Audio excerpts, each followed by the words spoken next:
اعوذ باللہ من الشیطان الرجیم بسم اللہ الرحمن الرحیم۔ ہم بخل کے حوالے سے کچھ معروضات پیش کرنا چاہتے ہیں۔ بخل کیا ہے؟ اس سوال پر اگر ہم غور کریں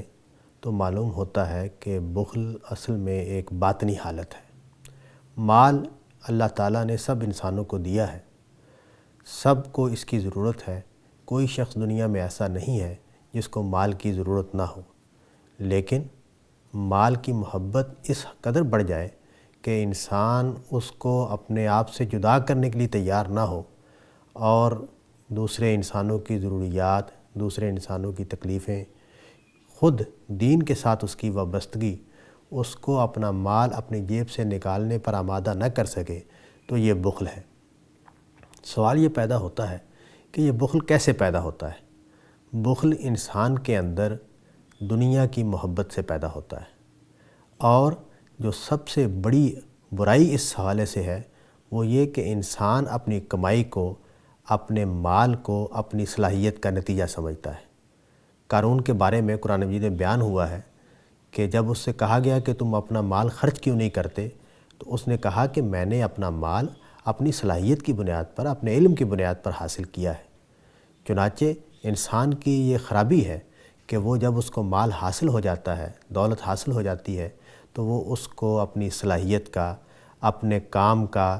نتیجہ سمجھتا ہے۔ وہ یہ سمجھتا ہے کہ جن لوگوں کو مال حاصل نہیں ہوا ان کی کوئی کمزوری ہے اور ان کی کوئی خرابیاں ہیں جس کی وجہ سے وہ پیچھے رہ گئے ہیں، اور یہ اپنی صلاحیت اور اپنی محنت کی وجہ سے یہاں پہنچا ہے۔ تو یہ دونوں چیزیں مل کر انسان کے اندر خست اور کنجوسی پیدا کر دیتی ہیں۔ چنانچہ انسان اپنے مال کو روک کر بیٹھ جاتا ہے۔ پھر قرآن مجید نے یہ بھی بتایا ہے کہ جو بخیل انسان ہوتا ہے وہ یہ سمجھتا ہے کہ یہ مال اس کی ابدی زندگی کا ضامن ہے، وہ اس کو ہمیشہ کے لیے اس کو حاصل ہو گیا ہے، اور یہ اس کی زندگی کے تسلسل کا بھی ذریعہ ہے۔ چنانچہ قرآن مجید میں یہ خیال بیان ہوا ہے کہ لوگ یہ سمجھتے ہیں کہ ان کا مال ان کے لیے زندگی، ہمیشہ کی زندگی کا ذریعہ ہے۔ یہ تینوں چیزیں انسان کی مال کے ساتھ محبت کو بڑھانے کا ذریعہ بنتی ہیں۔ چنانچہ اس کا علاج کیا ہے، اس پر جب ہم سوچتے ہیں تو قرآن مجید اس کا جواب یہ دیتا ہے کہ اس کا علاج یہ ہے کہ تم خدا کے بارے میں اپنے عقیدے کو، خدا کے بارے میں اپنے خیال کو درست کرو۔ خدا کے بارے میں ہمیں یہ یقین ہونا چاہیے کہ وہ ہماری غربت اور ہماری امیری اس کے ہاتھ میں ہے۔ وہ جب چاہتا ہے، جس کو چاہتا ہے مال دیتا ہے، اور جب چاہتا ہے، جس سے چاہتا ہے مال چھین لیتا ہے۔ وہ جب چاہتا ہے، جس کو چاہتا ہے کشادہ رزق دیتا ہے، اور جب چاہتا ہے اور جس کے لیے چاہتا ہے وہ رزق کو تنگ کر دیتا ہے، محدود کر دیتا ہے۔ پھر یہ بات بھی واضح رہنی چاہیے کہ آخرت کا جو انجام ہے وہ بھی خدا کے ہاتھ میں ہے۔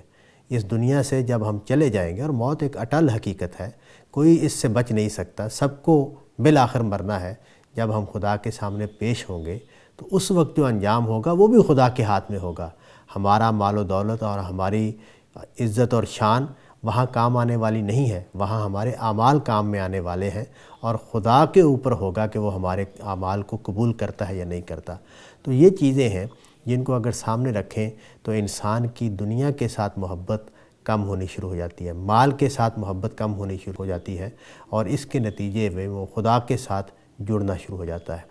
حضرت مسیح علیہ السلام نے کہا کہ تم اپنا مال جہاں رکھتے ہو وہاں تمہارا دل رہتا ہے، چنانچہ اپنا مال آخرت میں بیچ دو۔ اس سے کیا مطلب تھا؟ اس سے مطلب یہ تھا کہ جب انسان دنیا میں اپنے مال کو بڑھانے کی بات کرتا ہے، جب وہ یہ سمجھتا ہے کہ اس کی زندگی کا انحصار اس کے اوپر ہے، اور اس کی یہ چیز اس کی زندگی کا اس طرح حصہ بن جاتی ہے کہ وہ مال کو جمع کرنا شروع کر دیتا ہے، اس کو بڑھانا شروع کر دیتا ہے، اور اس کو خرچ کرنا اس کے لیے ایک مصیبت اس کو نظر آتا ہے، اور وہ سمجھتا ہے کہ اگر اس نے خرچ کیا تو اس کے مال میں کمی واقع ہو جائے گی، اور وہ زیادہ سے زیادہ اپنے مال کو بڑھائے، اور دن رات اس کی سوچوں کا مرکز یہی رہے کہ اس کے بینک بیلنس میں کتنا اضافہ ہوا ہے، اور اس کے مال کو کوئی نقصان تو نہیں پہنچ رہا ہے، اس کے مال میں کوئی کمی تو نہیں آ رہی ہے۔ تو یہ چیز جو ہے اس کو بالکل ہی مال کے بارے میں ایک کنجوس ہستی بنا کر رکھ دیتی ہے، اور وہ ایک دھیلا بھی اپنی جیب سے نکالنے پر آمادہ نہیں ہوتا۔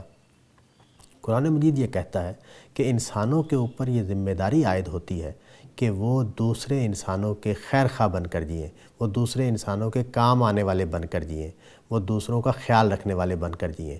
یہ کام جہاں طبیعت کی درستی کا تقاضا کرتا ہے وہاں مال خرچ کرنے کا بھی تقاضا کرتا ہے۔ پھر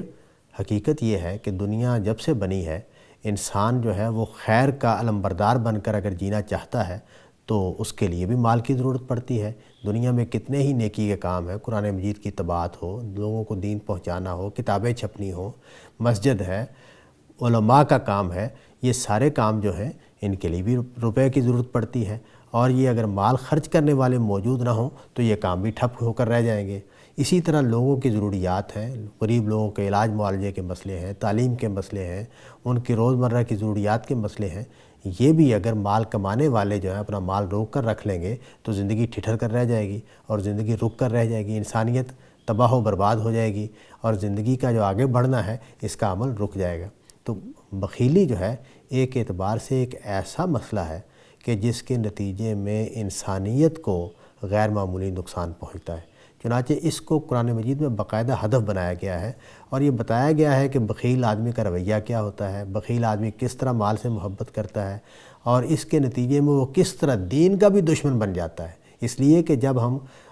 خرچ کرنے کی بات کرتے ہیں، دین کے حوالے سے بطور خاص خرچ کرنے کی بات کرتے ہیں، لوگوں کی ضروریات پر خرچ کرنے کی بات کرتے ہیں، تو اس کے نتیجے میں آدمی کو اپنا مال خرچ کرنا پڑتا ہے۔ اب بخیلی جو ہے وہ انسان کے اندر اگر موجود ہو تو وہ اس سے تقاضا کرتی ہے